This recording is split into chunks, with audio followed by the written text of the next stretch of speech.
sacrifice than that which Jesus gave. After that sacrifice, there will be no other sacrifice greater than that.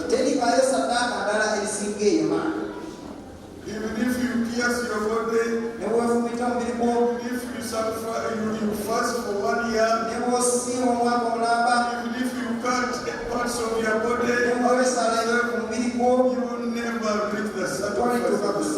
There is no other greater sacrifice than the sacrifice which Jesus gave. And Pastor, thank you for that. I had some scriptures in my mind, just in case I'm called to quit the church. But all of them were covered by the pastor.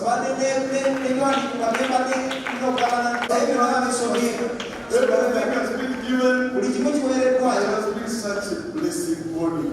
And I want, as a minister in government, I want again to say this. Whenever a minister appears in the church, the presiding pastors have a tendency to take that opportunity to criticize the church, criticize the president, criticize everything around. But this time I only had the gospel, the message only. And I thank you for that.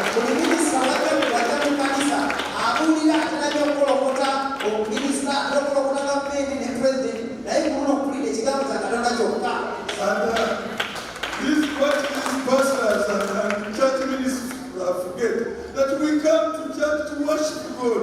We come to church to hear the word of God. But they think we come to church to be criticized, to abuse the government, to see what is wrong. But I want to tell you, the country is for all of us. So the message which you are giving is a message to encourage us, just as you can hear. Please, I think that all the congregations in this country should follow the example of this Mustafa Church.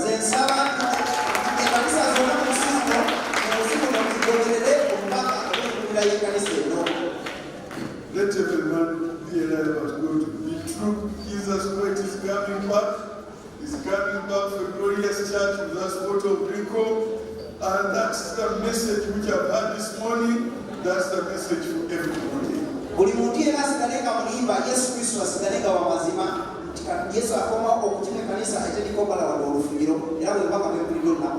And Pastor, as a minister in charge of lands, maybe I should, it will not be fair to sit down without talking about it. Just 1 minute. You can have it. I want to say this about land.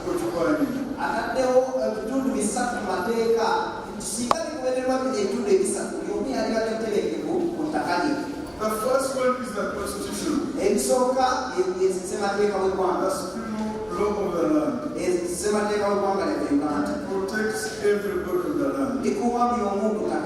Article 237, Article 8 of that Constitution says every occupant on the land, whether minor, leasehold, or freehold, has security of occupants.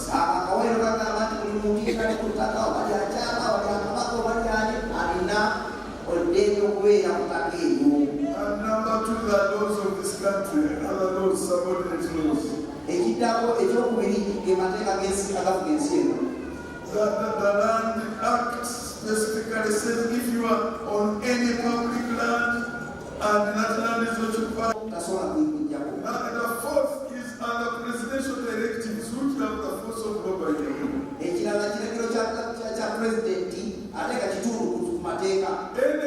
who evicts a person occupying land, that person must be arrested, charged, and imprisoned.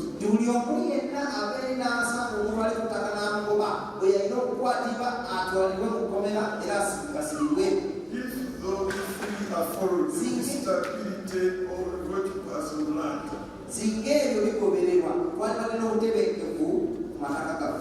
The weakness is the leadership which we have in the local governments. There's the RDC, there's the DPC, there's the OCs up to the lowest level. kana bantu ba RDC ba DPC ondabone balezo. They should be vigilant, arrest and detain, but we only arrest the poor people. The big people are not arrested. The title holders are not arrested. Those who come and level people's houses and destroy people's crops, they are not arrested. And it's done in the broad daylight, and yet the presidential directives are there. Abantu bano baali bakwatibwa n'abo abagajjana n'ebyapa ne bamenya amayumba g'abantu ne batema ennimiro z'abantu baali bakwatibwa naye ate baddira bano abaavu be bakwata. They get a Chibanja order charging of trespass, yet it's the title holder which is trespassing on the Chibanja orders. They are turning the whole thing upside down. Baddira ow'ekibanja ne bamugamba nti oli wakyama ng'ate oli ow'ekyapa omugagga ye mukyama So you have the PSO, all those who are supposed to protect. Then on the political side, you have the LC5 and his government, you have the LC3 and their government, and you have the LC1 and their system.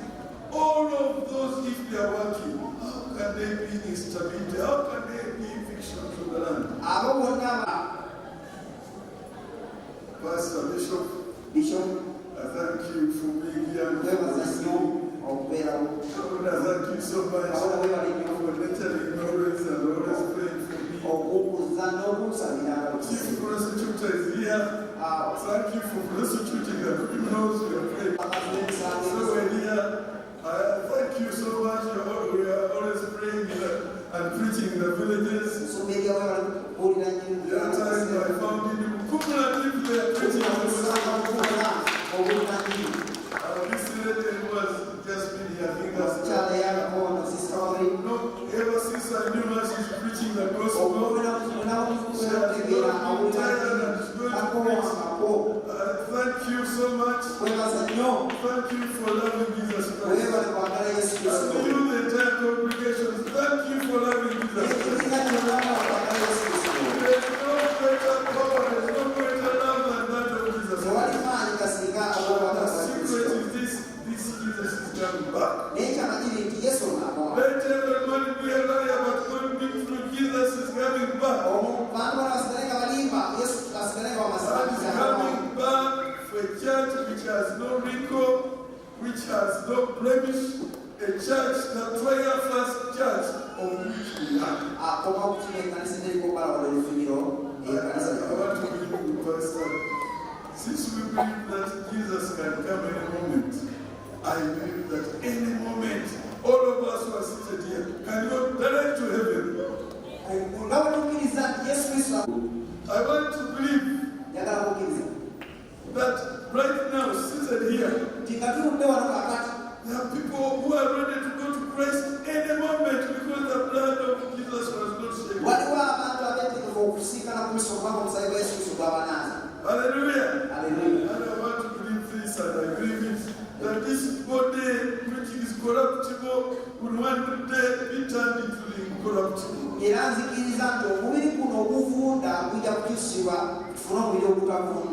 that this body which perishes will one day be transformed into the imperishable. And we shall always live and meet Christ in the air. We don't know how we shall look, but Paul says when we see him, we shall be like him. And because Christ died and resurrected, we shall all resurrect. And because we shall be clothed with incorruptible, with that which doesn't perish, then we shall look into the eye of death and say, you death, where is your pain? You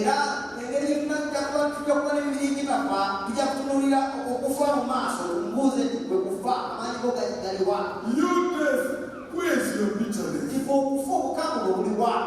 were we fearing? Because the power of death is destroyed through the victory of Jesus. Amanya Semanda Mbuga Moses wano ku Gospel Messengers Church Lusaka Zone 6 Machindye. Olwaleero lunaku lukulu nnyo mu bulamu bw'abakristaayo oba mu kikristaayo, nga tujjukira nti Yesu yazuukira. Singa teyazuukira tewandibadde kuggyibwako bibi, tewandibadde kusonyiyibwa, tewandibadde kuwangula Setaani n'amaanyi gonna ag'okufa. Naye okuzuukira kwa Kristo kwatuwangulira byonna, era okuzuukira kwa Kristo kwe kutuwa enkizo okubuulira enjiri ey'okwenenya n'okuggyibwako ebibi. Eri abantu bonna olunaku luno olwaleero kye tujjukira nti Yesu yatuwangulira amaanyi g'ekibi, yatuwangulira amaanyi ga Setaani na buli maanyi gonna ag'ekizikiza. Singa teyazuukira obwo obuwanguzi tebwandibaddewo, naye kisingira ddala obukulu nti yazuukira. Eri abo bonna abamukkiriza ddala gwe mukisa gwabwe okumusembeza abeere omulokozi waabwe. Olunaku lwaleero lukulu nnyo erife abakkiriza, kubanga olubereberye twali tufiiridde mu bibi byaffe, era tewaalabikawo maanyi gonna gayinza tuzuukiza oba kutusumulula, naye okuzuukira kwa Mukama waffe Yesu kwatuzuukiza okutuggya mu maanyi g'ekibi. Kati Yesu bw'ayingira mu bulamu bwaffe, akyusa emitima gyaffe, akyusa emmeeme zaffe, ne tutambula nga tuli bawanguzi ku buli kibi kyonna.